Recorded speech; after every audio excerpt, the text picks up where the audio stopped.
All right, everybody, it's time for my strength workout. And this is normally a strength and flexibility workout, but it's 5:30 p.m. and I'm exhausted. So I'm going to only do my strength training because I did a lot of flexibility training in this morning's workout. You can check that out if you want. My flow and flexibility and handstand workout. So I'm going to basically do, a minimum version of this workout tonight and just get it done. I want to get it done as quick as possible, but I still want to hit, certain volume thresholds and hit all the movements that I've got programmed in this workout, because this is the workout that's really programmed to rehabilitate my minor shoulder tears that are almost gone and my golfer's elbow that's almost gone. So if I skip it, then I skip one of two very important workouts in a week. And also because I made a commitment to myself that I was going to do all my workouts this year. And it's the last day of January, so that would have really let me down. Because when I get this workout done, I will have done every workout for January that I had programmed. I haven't skipped one. Which hasn't been easy at times on those days like today where I'm just completely exhausted, and we had to take our car in to get a service, which is a long journey up here at the Central Coast. It's not like in Sydney where you just go around the corner. And last night my wife and I had a date night. Our son was with his grandma, and so we stayed up and watched a movie like the crazy kids that we are, and we got to bed at 10:30 p.m. That's when you know you're getting old, where when you get to bed at 10:30 you just feel shattered the next day because it's an hour and a half past your bedtime. But that's where I'm at.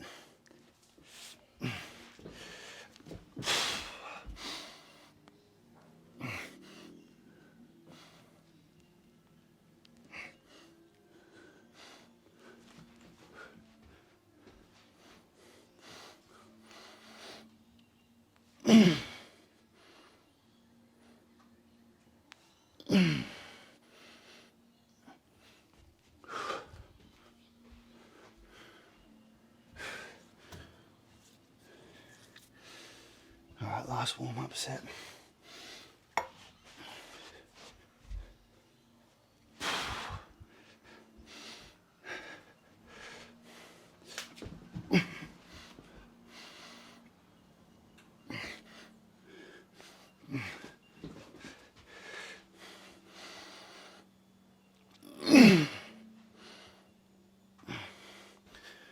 Whew.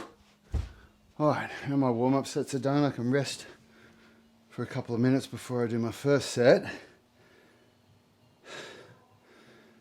So, let me get a timer on so I can chill for a bit.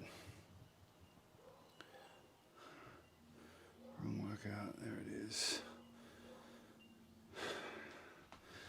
Start my timer, bang. So, this year I'm working towards my primary goals: handstand push-up, one-arm pull-up. That's my push goal and my pull goal. And then my skill goals are to increase my ability with my flow. So, 2 weeks ago, doing a pike push-up, I had a little shoulder injury, tore a couple of muscles in my right shoulder, which is I had a slap tear in both shoulders a few years ago, but that was the way worse one. So I had to adjust my programming. So a phase of unilateral work with dumbbells. Why? What does it do? What's the purpose? So a handstand push-up and a dumbbell shoulder press are both vertical push movements, which means what's going on in the joints is almost identical, especially when you do a neutral grip like this, or pretty close to neutral grip like what I'm doing. So what's going on in the shoulder joint and the elbow is almost identical in a shoulder press and a pike push-up. But when you do a pike push-up, you are doing a bilateral movement. Both arms are moving your body at the same time. So it's very hard to overcome imbalances when you're doing bilateral movements.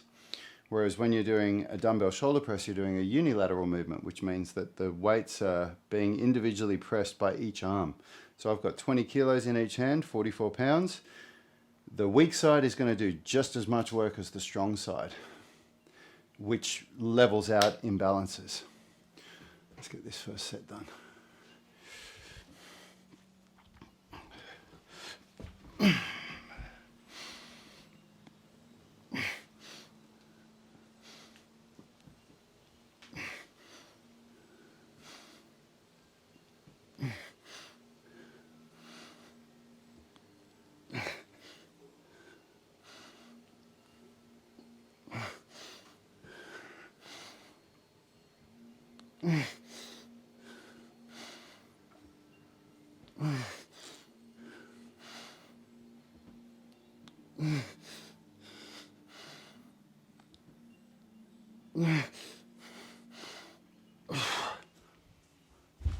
Just leave it at 9. I'd always start my timer straight away after my set. I would normally do some flexibility work now, but I'm not going to tonight because I'm just too wrecked. Okay, so unilateral movements, yeah. But it's more than that. The pike push-up is a closed kinetic chain movement, and the dumbbell shoulder press is an open kinetic chain movement. So what does that mean? So a closed kinetic chain movement is when your limbs, so either your feet or your hands, are fixed in place and your body moves to and fro to create the movement. That's closed kinetic chain.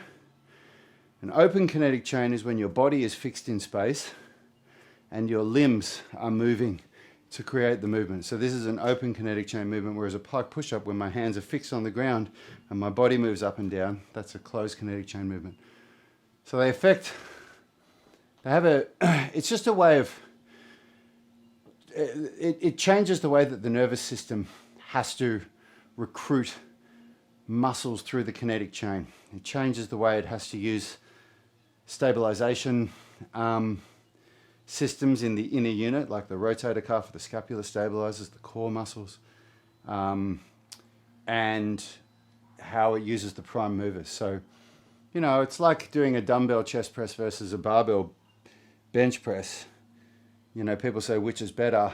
They're both really good, and they both have their reasons for doing it. The barbell is superior for producing maximal strength, but the dumbbells are superior for you know, creating structural balance in each side. So yeah, same thing with open kinetic chain movements and closed kinetic chain movements, which is another reason why I'm doing some dumbbells this month.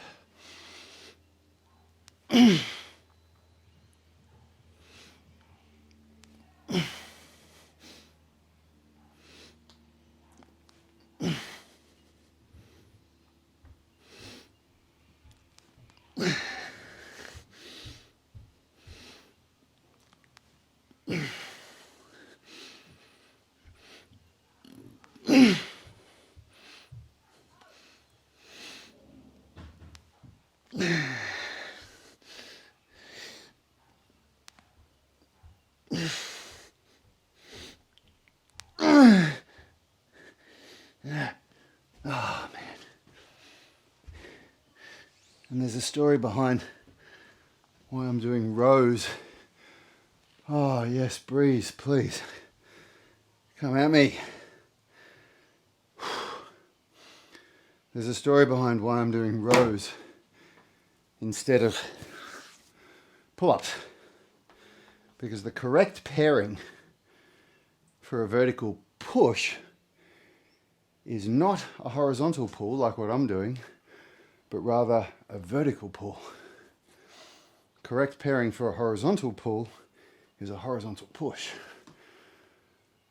But the reason I'm doing bent over rows today is because I'm in the later stages of rehabilitating some golfer's elbow in this arm.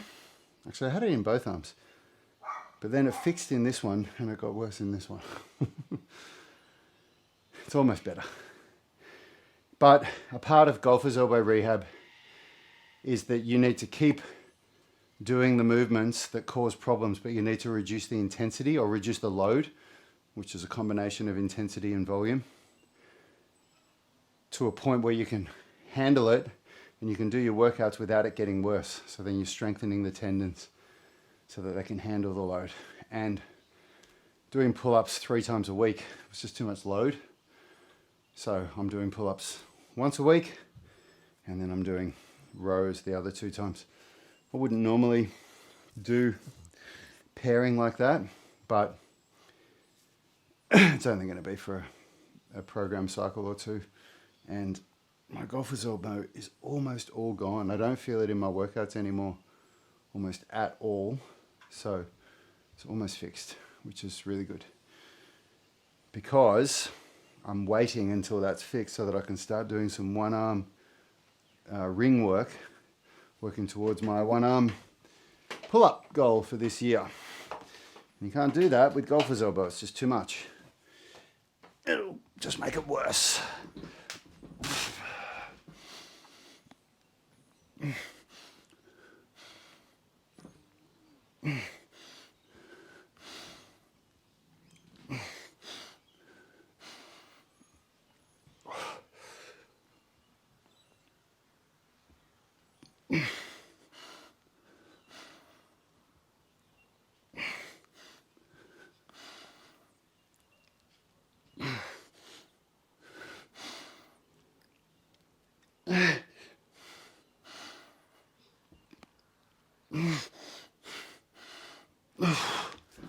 Oh man.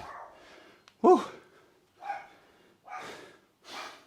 And for all you whippersnappers out there, all you young'uns, you too have this to look forward to when you get older. Because at the ripe old age of 45, which I am at right now, training is all about balancing, moving towards your goals without making your old injuries worse. At least that's what it's like for me and a lot of people I work with. If you've got old injuries that cause you problems when you're training, you're not the exception, you're probably more like the norm. Quiet, Augie! That's my dog up there. At least she listens to me. Apparently she doesn't listen to my wife, only me.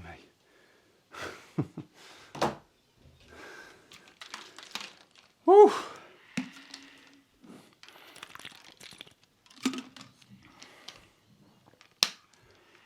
So I'd normally be doing some flexibility work now, but which is what we do in the UMS, the Unified Movement System. We do flexibility work during recovery periods for active recovery, but I'm just too tired.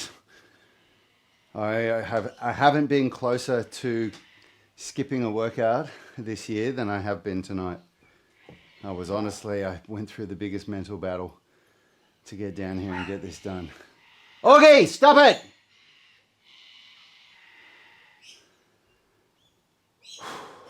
Right.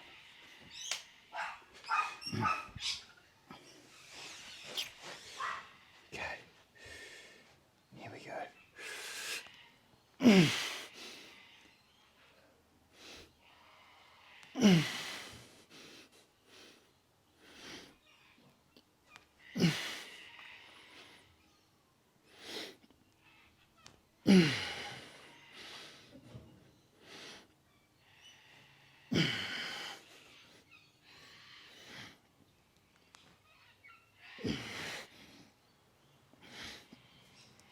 Oh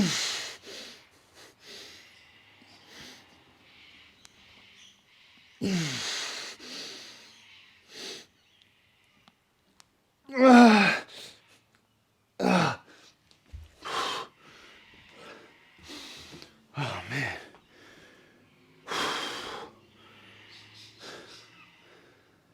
Okay.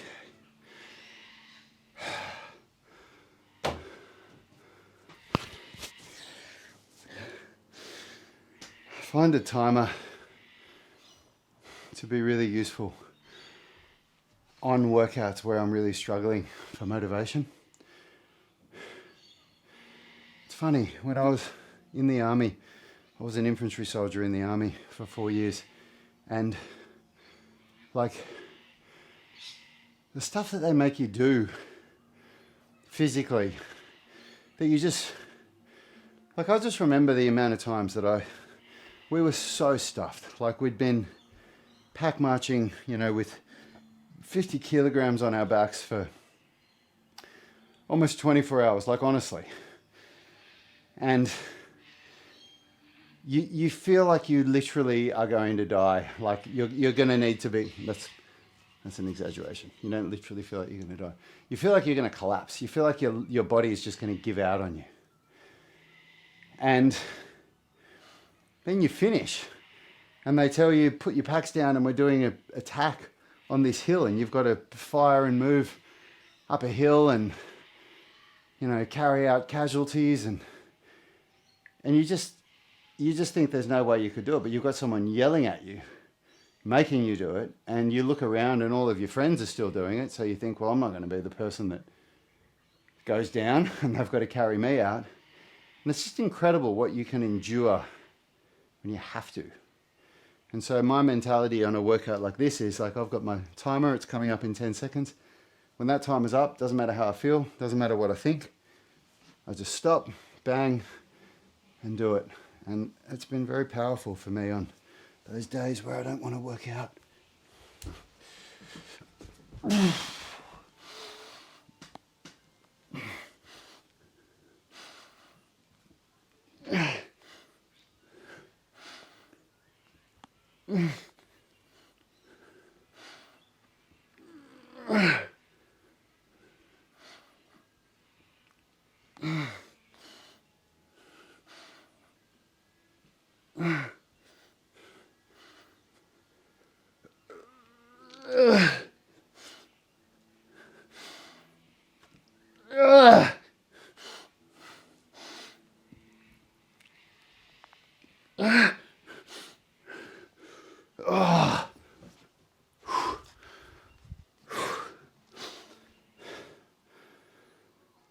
Oh man.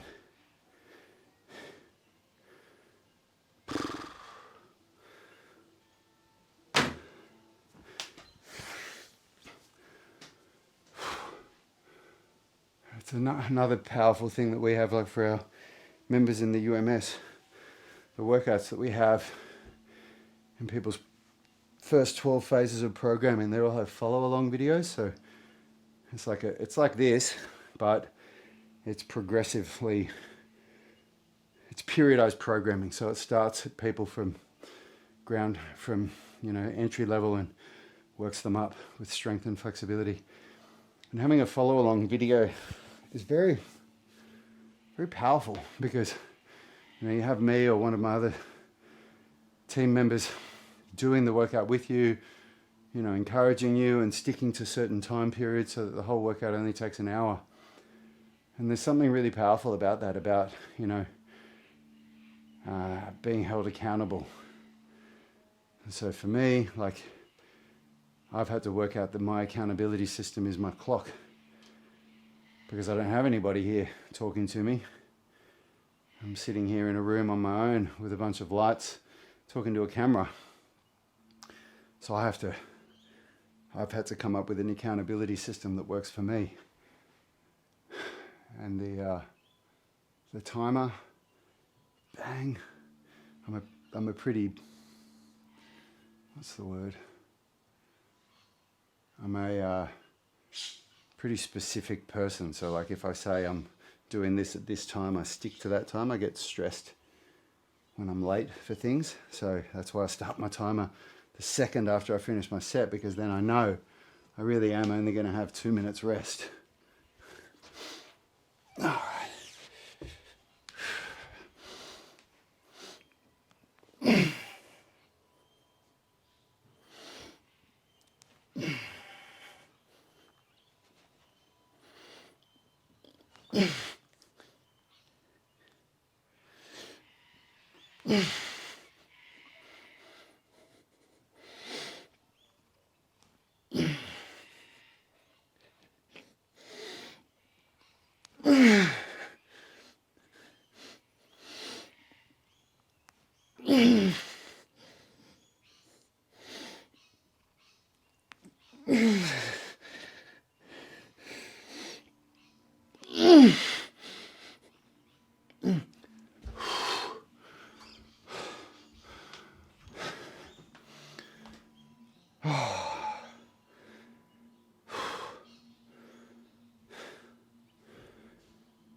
God, it is hotter than hell here at the moment.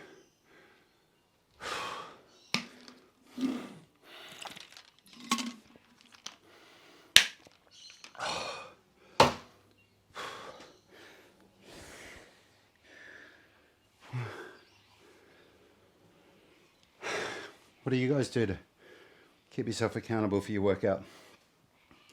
Let me know in the comments. And if you don't do anything, if you feel like you're, not being as disciplined and holding yourself as accountable as you'd like to, what are you going to do? What will you change? What have you learned from watching my videos that you think you can implement in your own training?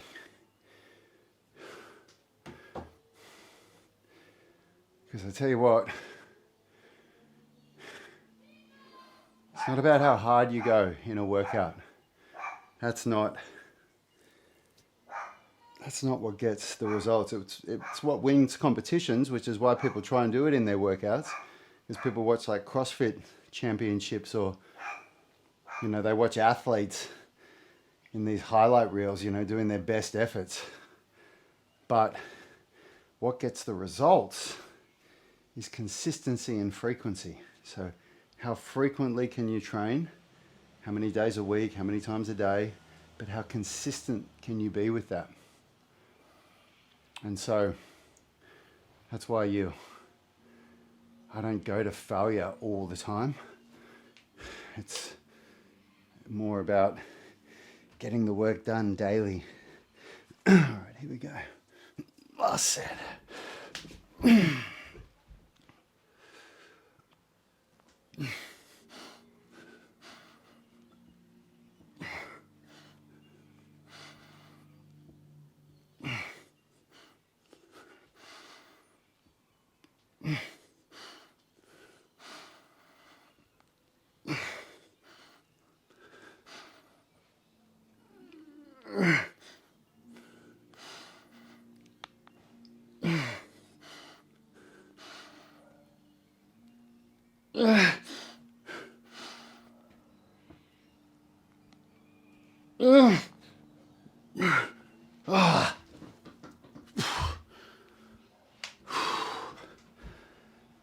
Oh man.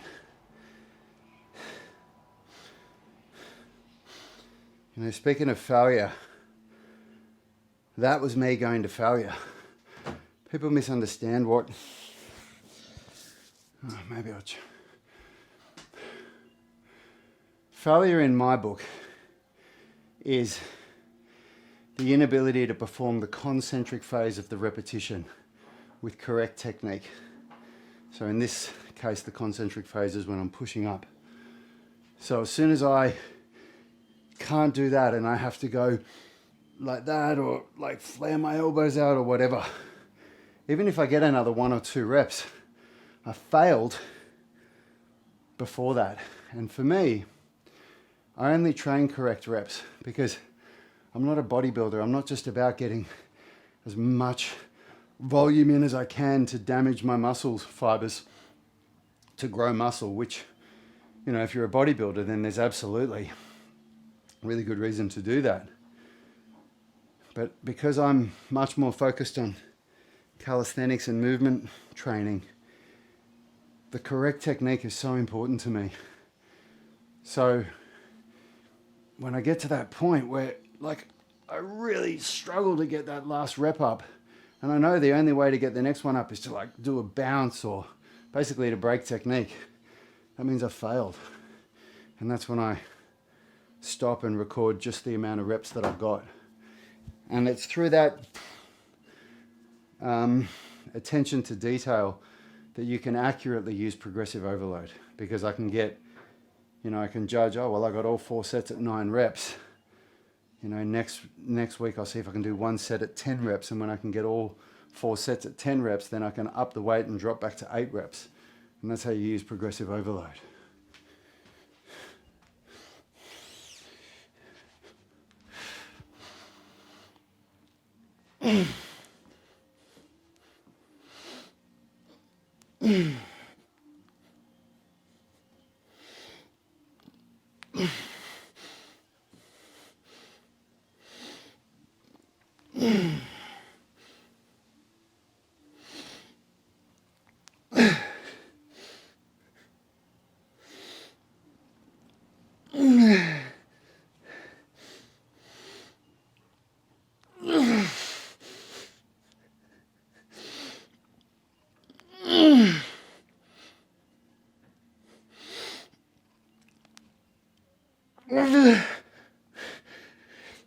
Oh, no.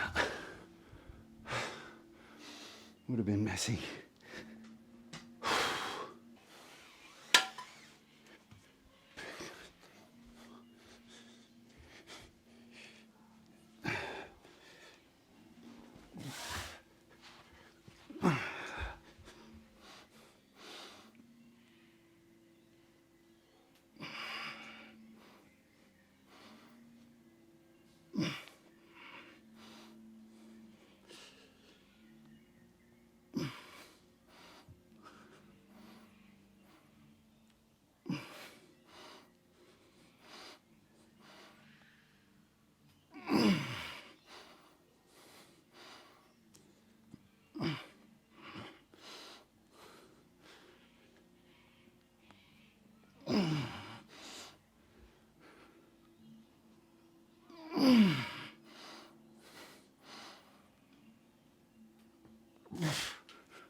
Oh, I almost talked myself out of doing these 2 exercises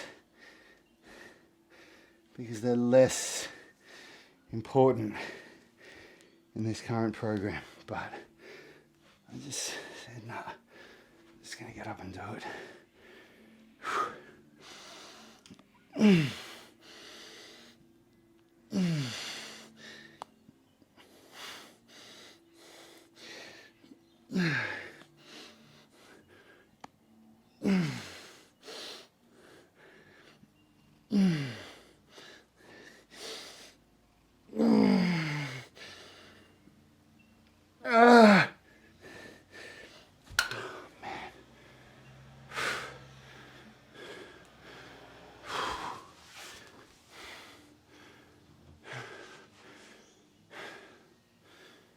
These are, I'm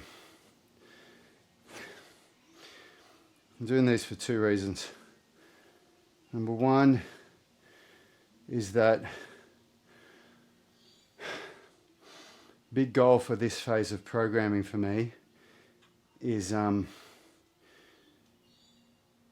to build up my deltoids, because that's one of the primary muscle groups that is that's lagging. What am I doing here? I'm losing my train of thought. That caused the injury that I had, imbalance in my deltoids. And so, God, I just got to get these reps in because I'm struggling to talk and concentrate on what I'm doing.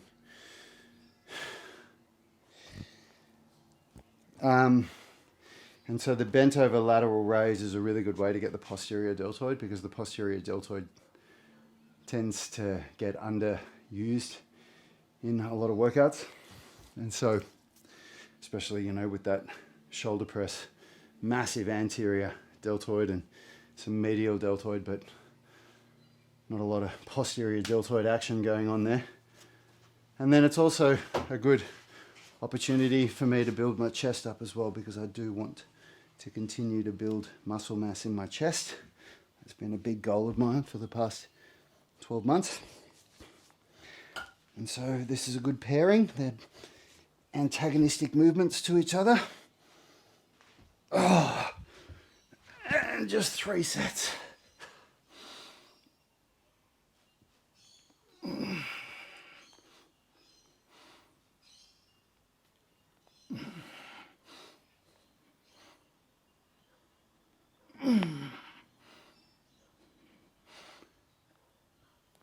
Yes.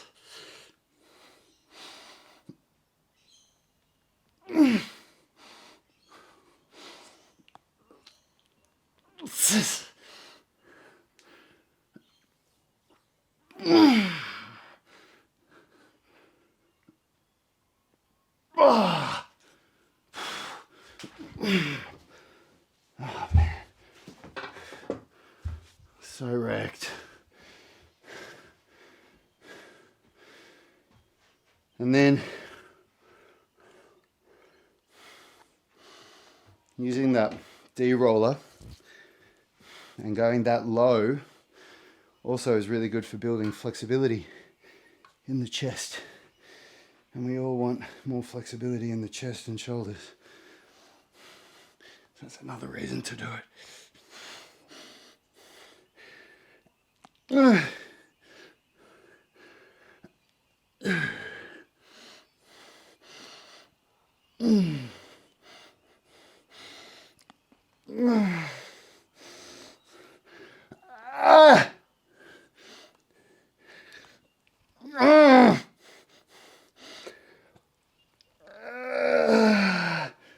Oh.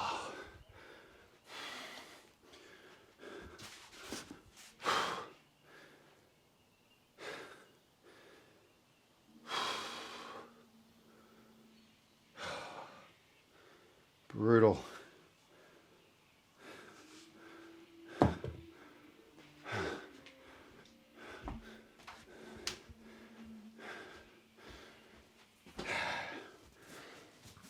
Just got to ride the wave at this point. Just keep going. Get it done.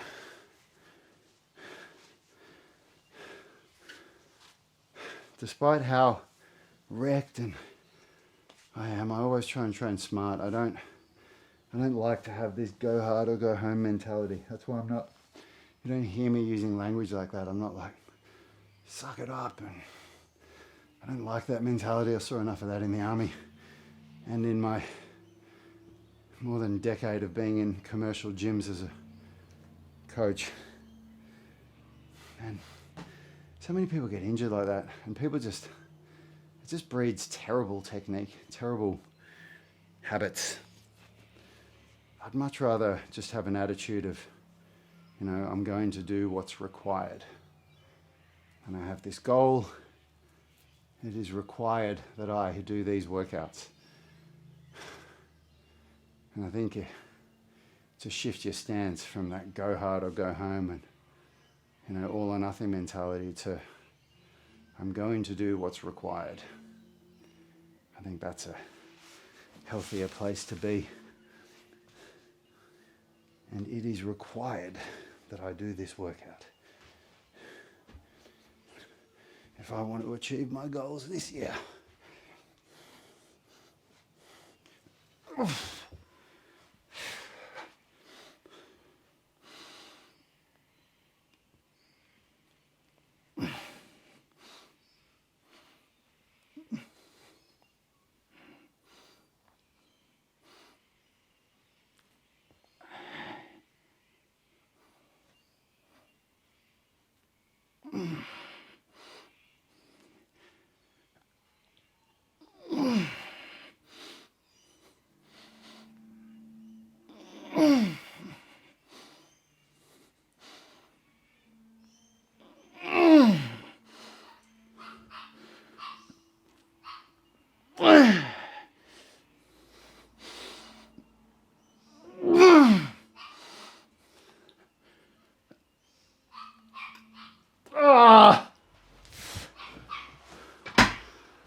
Come on.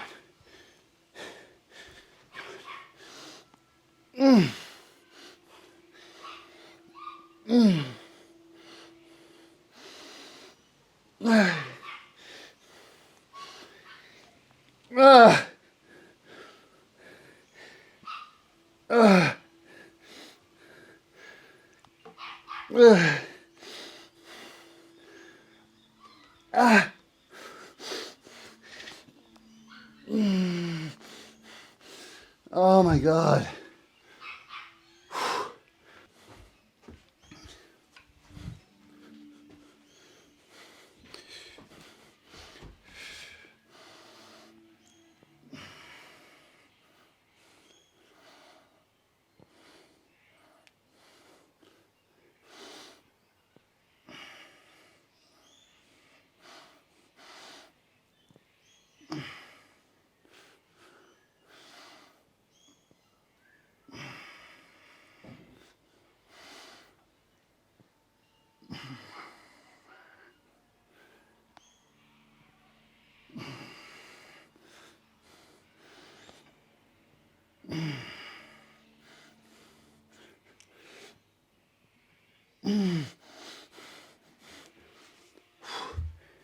All right, and now to just murder my arms, finishing with some lateral raises.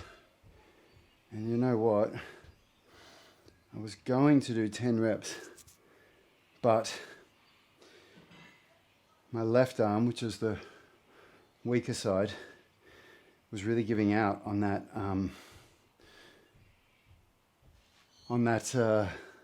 ninth rep. And so that's the way to overcome imbalances, is to train to your weaker side, not your stronger side.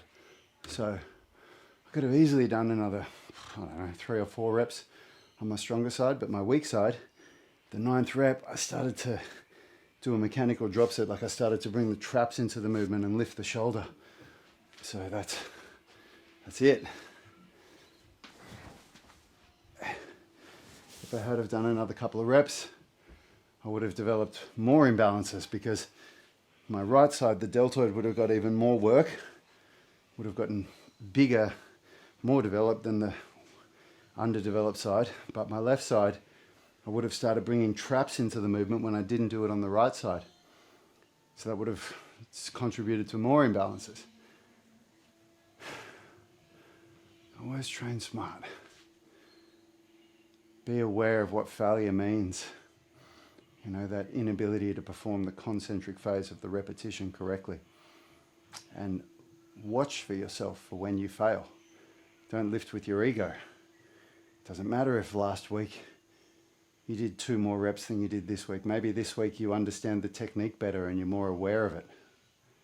You stop when you feel the failure. It doesn't matter if your friend's lifting more than you. Be the smart one in the group. Be the smart one in the gym. And you watch, over the years, you'll get way better results than the people that ego lift. And if you're in a public gym, you'll see ego lifting everywhere. Everyone's ego lifting in public gyms. There's just this culture in public gyms where people just, you know, their mates, guys will come to the gym, they've never lifted before, you know, and their mate will tell them that they should be doing a body weight deadlift, you know, on their first day at the gym, or, you know, trying to bench their own body weight or whatever. Just silly stuff. There's no talk of, I'll learn the technique first and then we'll start upping the weight.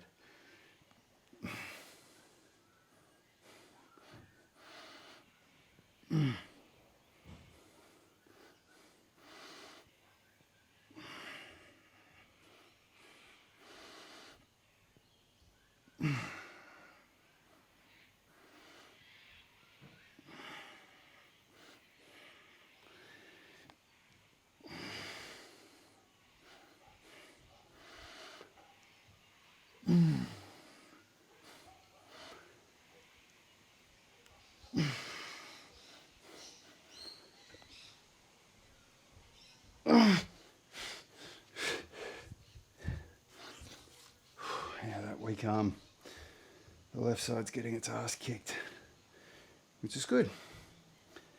That's what I'm here for. I'm here for an ass kicking.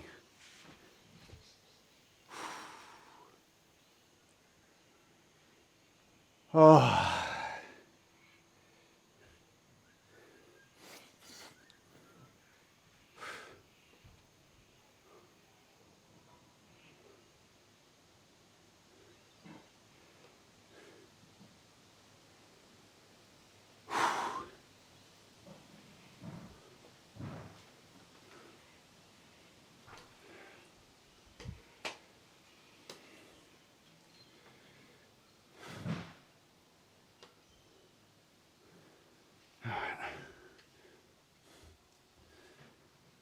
Hey, if you haven't done so yet and you don't know, anybody that's new to the channel, you might not know, but Unity Gym, it's my brother and I are the co-founders, my brother Yanni. And if you go back in our videos, or if you look at our podcast, you'll see him on the shows with me and on the earlier videos. So he manages different aspects of the business now, which is why he's not doing all the social media like I am. But we're on a mission to get to 100,000 subscribers in 2024. And if you want to be part of that journey, you can subscribe and be somebody that helps us to achieve that great goal. So if you haven't done so already, and if you like the content, please hit the subscribe button and share any of these videos with your friends. Tell anybody that you think might benefit from having a look at the way that I train and some of the things I teach, and might get inspired by it.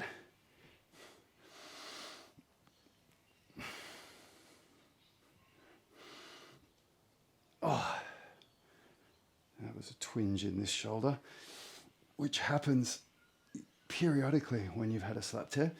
You'll get it.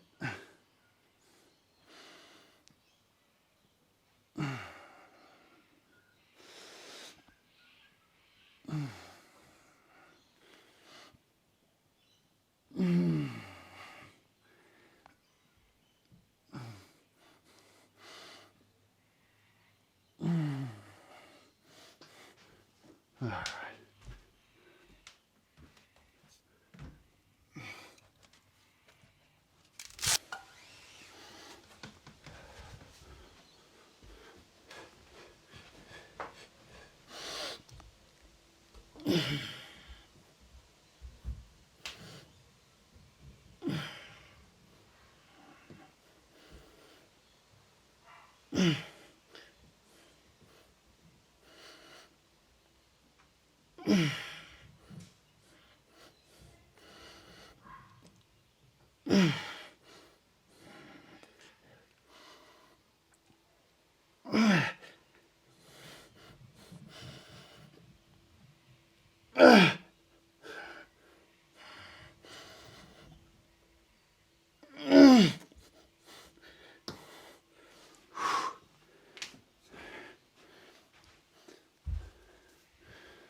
So I'm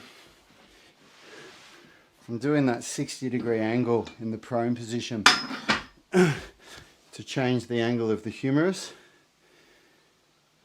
to change the angle in the shoulder joint, I should say. Keeping the humerus vertical, but by leaning forward, you create a different angle, so it just has a different recruitment of the long head of the bicep. Right.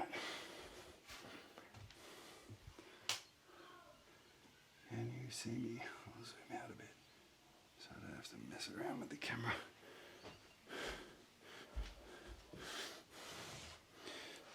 Oh, actually, I'm meant to be doing incline. I just remembered.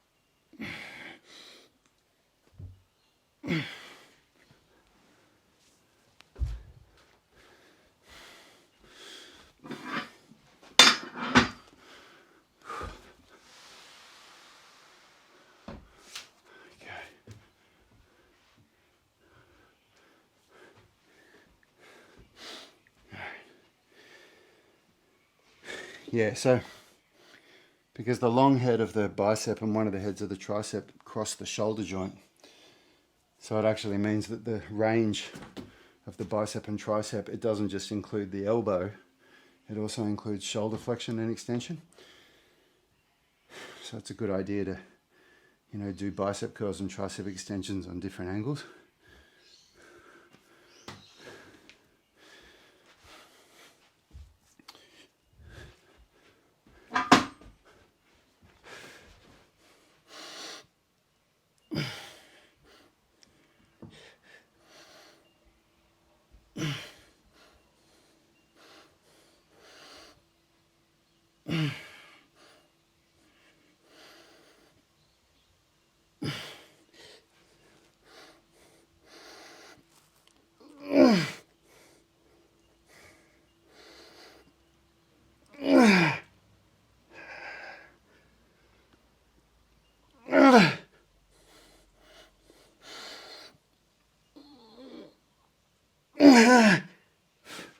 Oh man.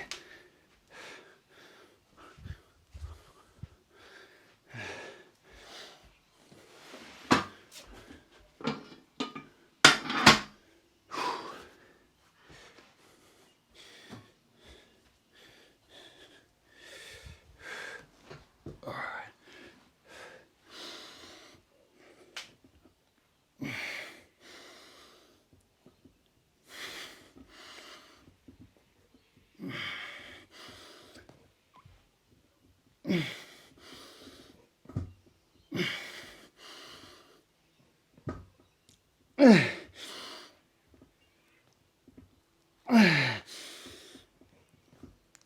right.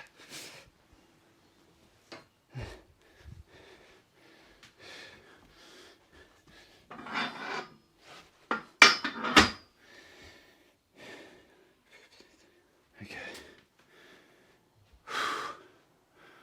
All right, last set.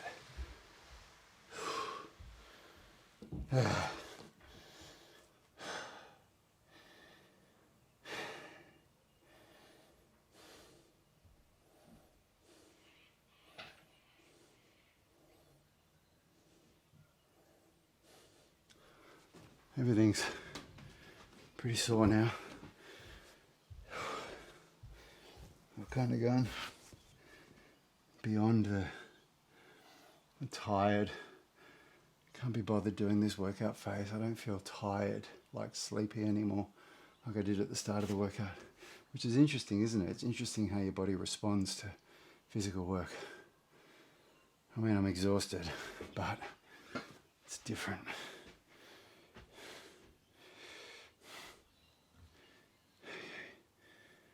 I gotta write down my weight and my reps before I forget.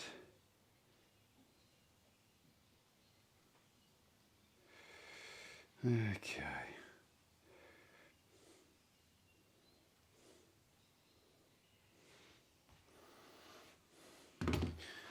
Okay, last set. Here we go.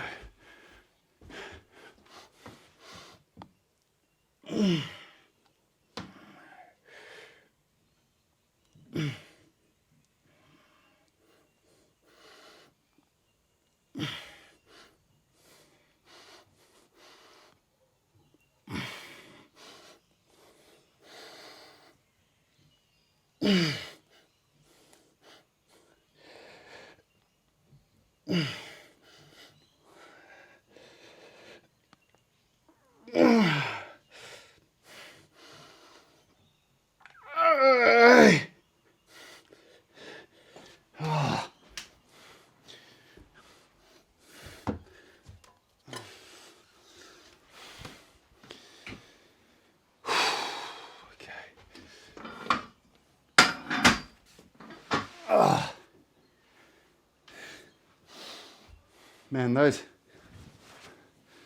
these Watson benches, shout out to Watson. I don't have a discount code for you or an affiliate code or anything. This is just a shout out to their equipment. My dumbbells and this bench are Watson. These are the best benches I've ever used by a country mile. And you pay for it. They were 1,500 Australian dollars or something like that each. But man, they are sturdy. They're so sturdy. They're so solid. This was used in our gym with hundreds of members hammering them every day. And not a single bit of stitching is undone. Like we had those in our gym for 10 years. Not 10 years, 8 years. You know, getting used by people all day long. And they're in incredible condition. They're so well made. If you have the funds and you want to get an incredible home gym, look at Watson equipment. The dumbbells are the best. They're so good.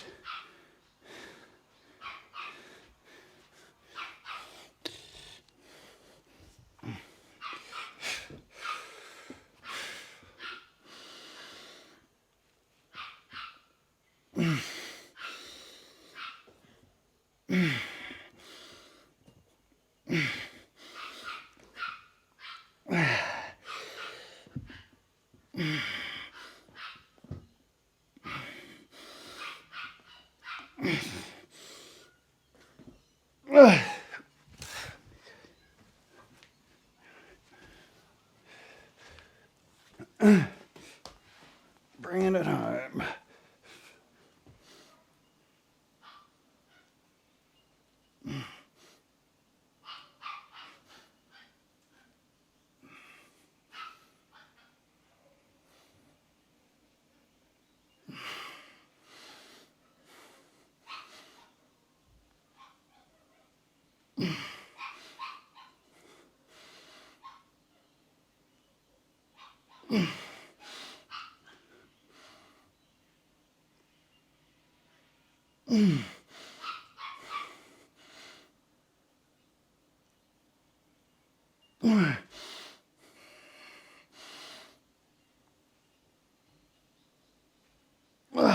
God.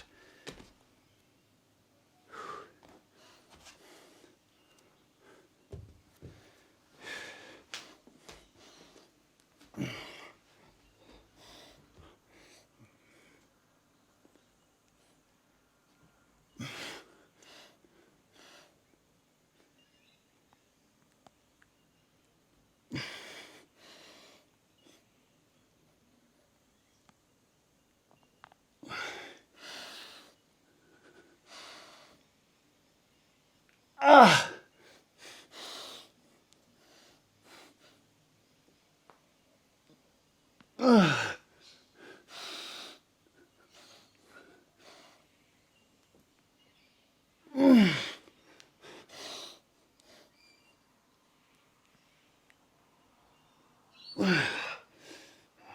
I'm slipping. Oh, man. Come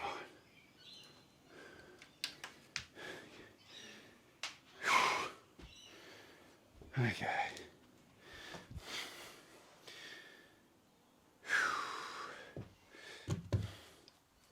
All right, grip crushing.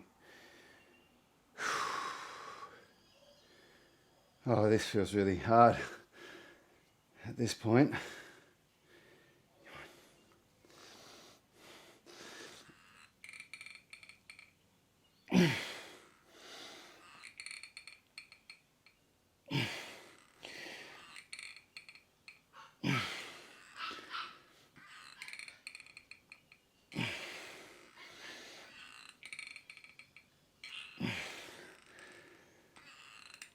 Oh my God.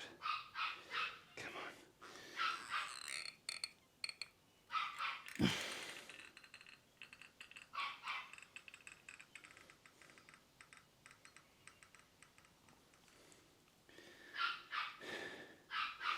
Got such a strength imbalance from my right side to my left with grip crushing that I always do one eccentric rep at the end of my set on the weak side, because I can do so many more on my strong side. Like I couldn't even do 6 reps there. I could have done 8 or 10 on my strong side. So I just do one eccentric rep at the end, really slow eccentric, to get a bit more volume on that weaker side. And it's working. The weak side's really coming up in strength this year.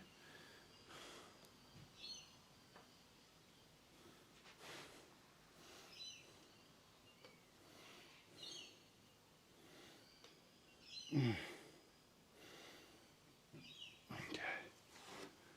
Alright, I'm going to use a shirt on my knee now for this because it was slipping too much on that last set.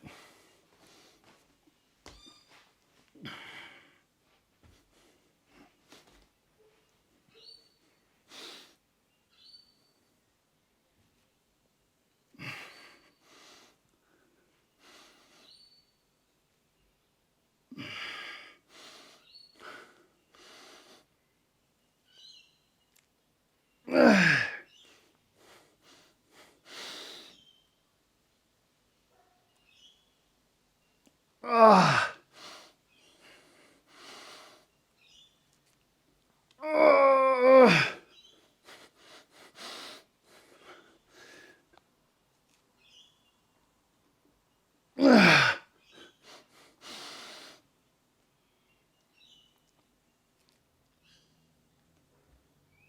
Oh my God.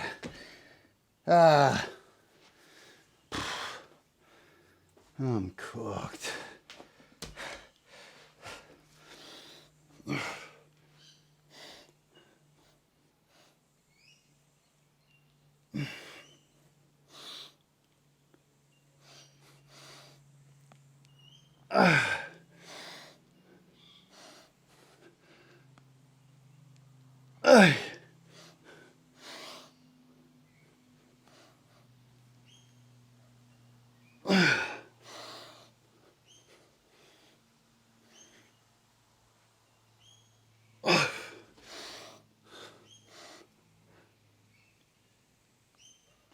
Come on.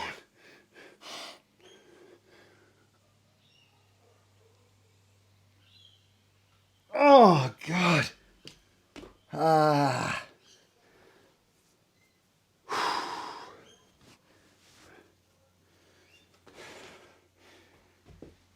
Man, this is that point of the workout where I've just got nothing. It is so hard to produce strength right now.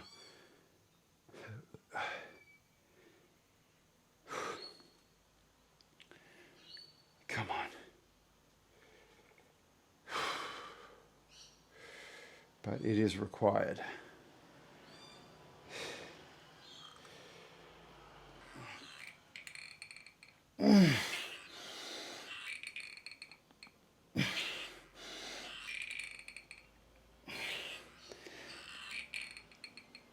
Come on. Oh.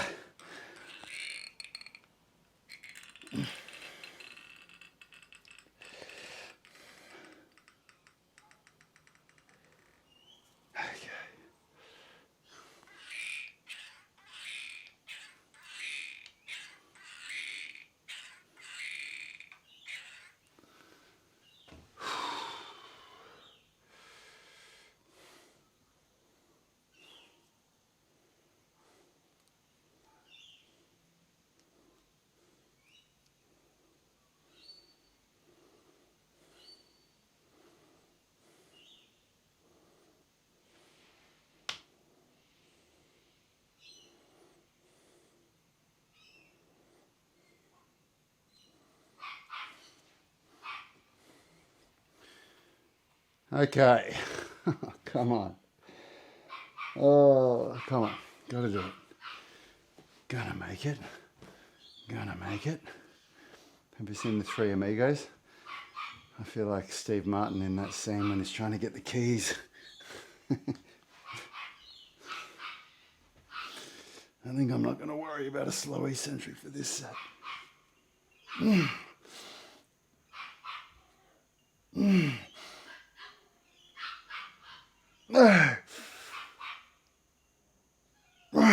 Come on.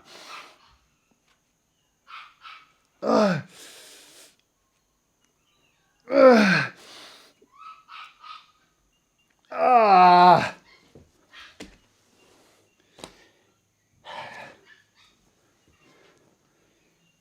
Come on.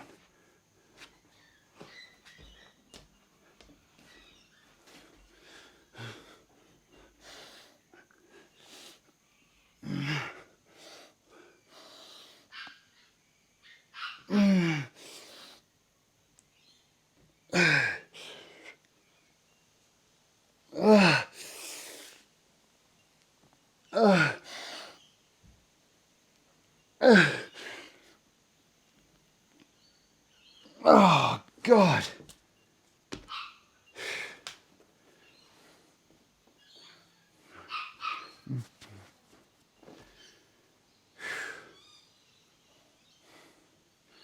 All right, those are done.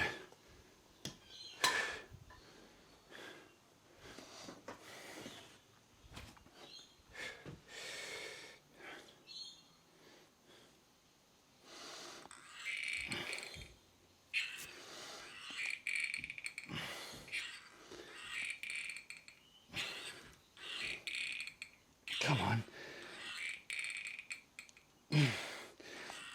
Oh,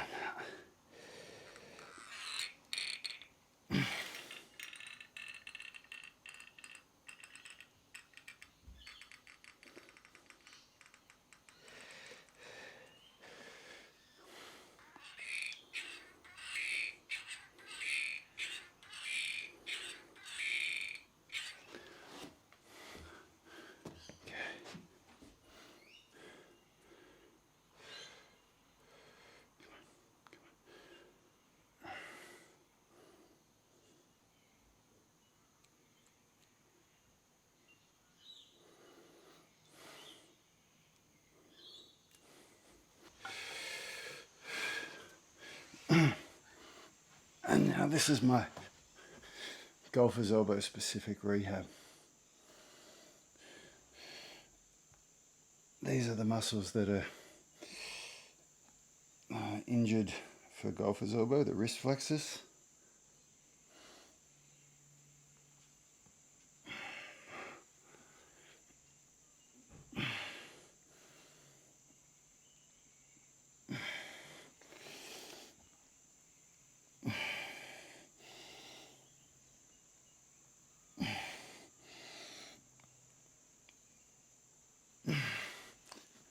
And I feel like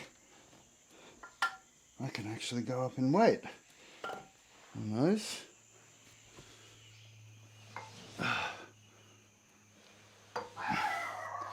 Been sitting on that weight for a little while,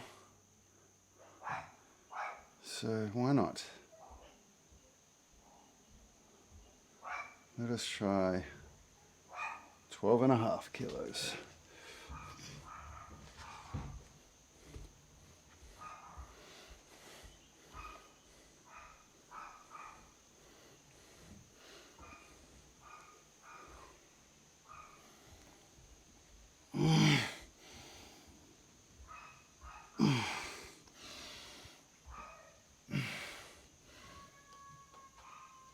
Come on.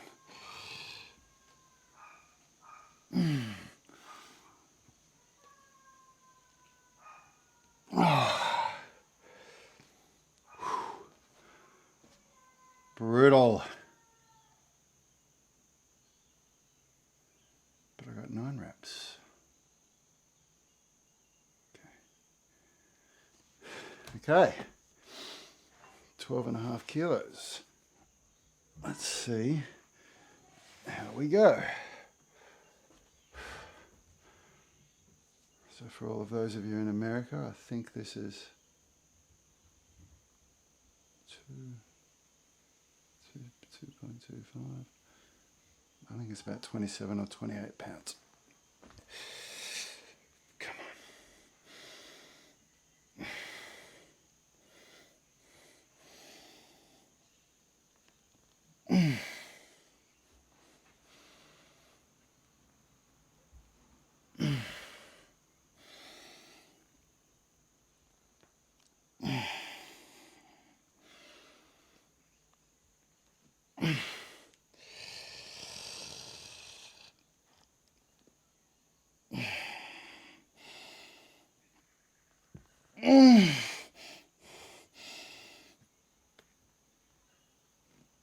Ah.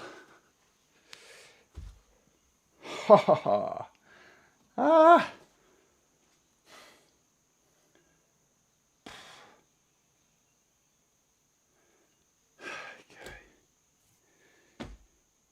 Ah, so close. So close. Come on.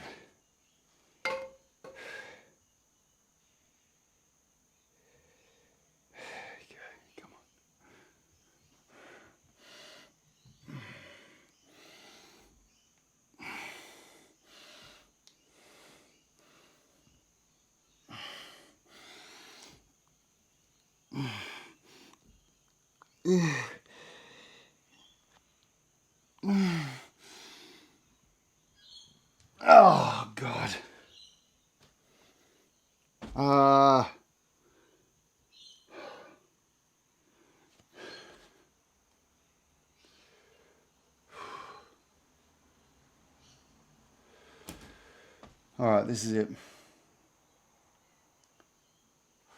Come on. I can do it.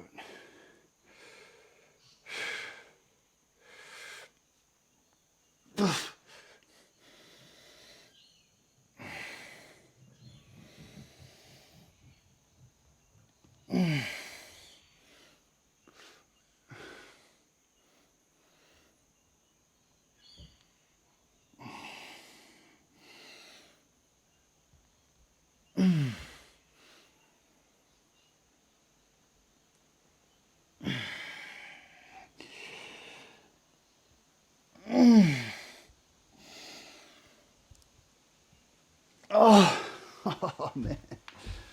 Ah. Oh, get back there, you bastards.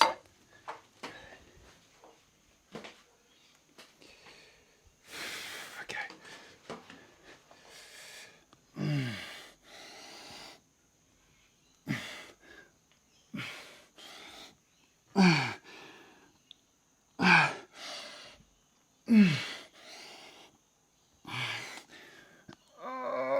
Oh, oh man. Oh god. That was the hardest workout I've done all year, for sure. And not because the workout was hard. When I do that same workout with flexibility as well, it's way harder. But I'm so tired. I'm so happy to have gotten through that. You should try it. Go back, set your equipment up. Well, maybe not right now, but if you watch the video, join in with me. Try and do the whole workout. I rarely film these workouts set for set with all the rest time and everything. I just set the camera up and filmed for this workout. Normally, if you watch my channel, you would know that, I have to cut, move the camera, go to the next spot so you don't get the rest times on the video. But this one has the rest times. So you could just press play and join in with me. So, give it a try. And I'll see you tomorrow for my morning flow and handstand and mobility workout.